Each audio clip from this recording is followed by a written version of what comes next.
Hello, my name is Piotr Mikuli, and I am the professor of law at the Jagiellonian University in Krakow, and this is my primary affiliation.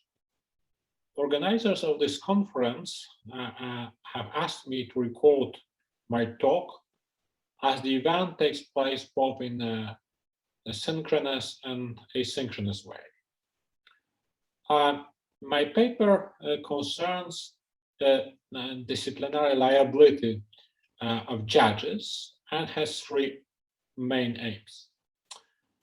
Firstly, I try to define this notion, that is the notion of disciplinary liability concerning judges.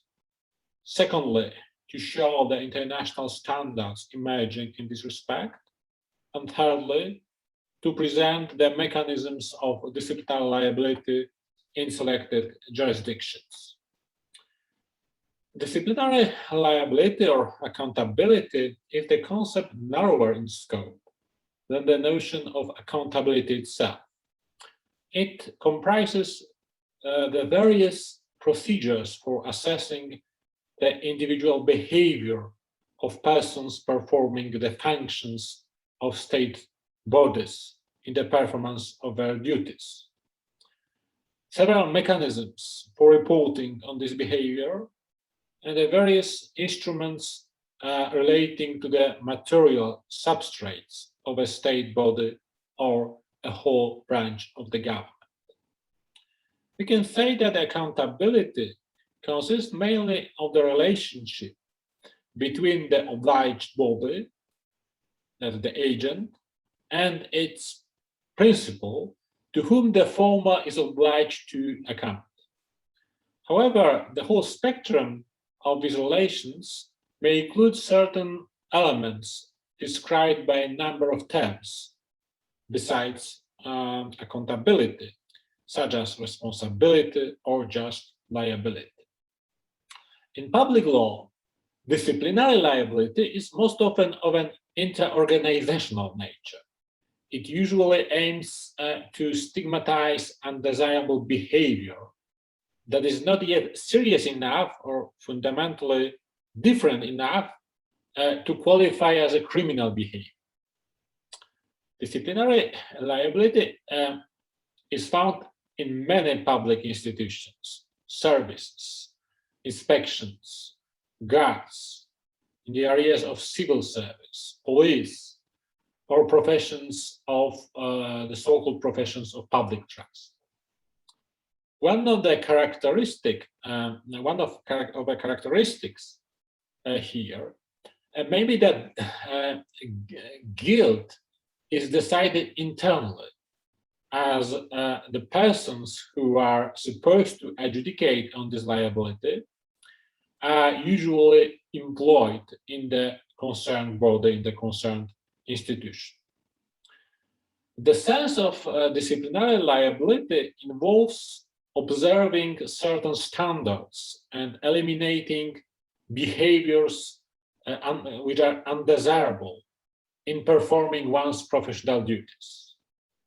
In the context of judges, it involves holding individual judges answerable for their conduct on the bench, but sometimes also for their acts outside the courtroom, particularly when ethical issues are to be taken into account.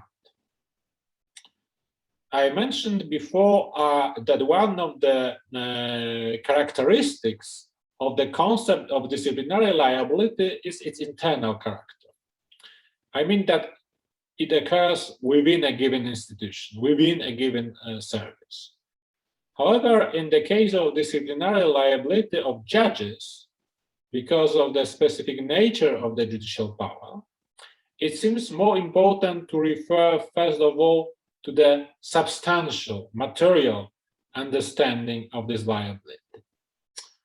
The point here is that entities endowed with the competence to assess judicial behavior may vary and not necessarily be situated within the judicial power. Sometimes it may be treated as a virtue, as some may argue that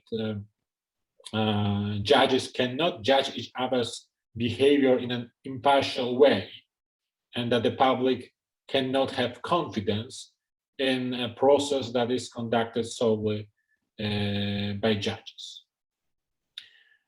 Since recently, a specific outline of standards for disciplinary liability, in addition to certain postulates presented in the legal scholarship, has resulted more from soft law acts developed by the United Nations agendas or the Council of Europe or within the European network of judicial councils. However, presently, because of the rule of law crisis in Europe, the set of standards is being built also by international courts. First of all, by Court of Justice of the European Union, but also by the European Court of Human Rights. And according to these standards, the system of disciplinary liability must contain guarantees that preclude its use as a tool for political control of the content of judicial decisions. And this is strictly connected with a principle of judicial independence, and also with the right to fair trial. In turn, the Venice Commission emphasizes that the most important requirements here include, firstly, a clear definition of the acts or omissions that constitute disciplinary offenses. Secondly, that the disciplinary sanction should be proportionate to the respective disciplinary offense. And thirdly, that the disciplinary proceeding should be of an appropriate quality.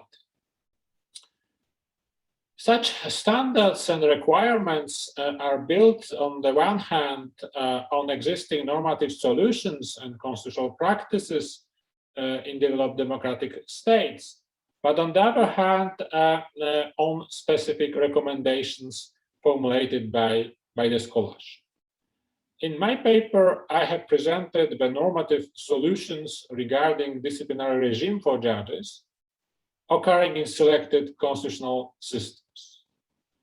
In this short talk, I'm not going to focus on the details that have been included in the written version of my presentation. I just want to refer to possible models which I tried to reconstruct in my paper. Though the selection of jurisdictions is of course limited, so it may be perceived as a drawback of my analysis. In my paper, I have described the solutions both in the so-called consolidated democracies, like in the United Kingdom, the United States, and France, and the countries like Poland or Hungary, where a process of constitutional breakdown is underway. Taking into account the selected jurisdictions, I have distinguished a model of judicial council, which occurs in France, a model of a disciplinary court or a disciplinary tribunal composed only of judges. This is the case in the US, Hungary, Poland, at least theoretically, or a hybrid model, which occurs in the United Kingdom, where the body endowed with certain disciplinary powers has a mixed composition. So not only judges, but also lay persons are its members. The judicial council model is based on the premise that the competence to exercise the disciplinary liability of judges is entrusted to the judicial council as the main general guardian of a principle of independence of a judiciary. However, of course, it must be emphasized that disciplinary competence of a judicial council occurs only in those constitutional systems which are based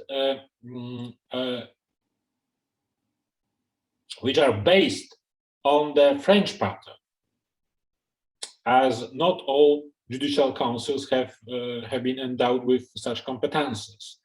For instance, in the UK, judicial councils have only advisory competences. The court tribunal model is that the body that decides whether judges should be held disciplinarily liable is a court in a formal sense. This may be a separate court or a specific composition of judges within the typical judicial structure. In turn, the hybrid model involves creating separate institutions, all of which meet the requirements of independence, formally are not courts as such, also because their composition includes judges and laypersons. Perhaps it also must be noted that the model of a judicial council in relation to disciplinary liability of judges may also be hybrid in this sense that, as in France, a section, a committee of a council responsible in this regard is not composed only of judges. In my paper, I analyzed the substantive scope, procedures, and sanctions applied in the mechanisms of disciplinary liability of judges. I also alluded to the flawed and abusive use of a disciplinary regime, which takes place in Poland, but also in Hungary. The review of these solutions has shown that in light of the minimum standards derived among others from the case of European courts, various normative solutions are possible to adopt. A particular weakness of disciplinary liability in all jurisdictions is that it is pretty challenging to define the material scope of this liability. It's very difficult to do it precisely. Also, because of the limitations of the legal language, wording such as misconduct or gross violation of law are ambiguous and may, in extreme cases, touch the content of a judicial decision. In this sense, proper political and legal cultural level constitutes an additional, very important guarantee protecting against instrumental use of these solutions.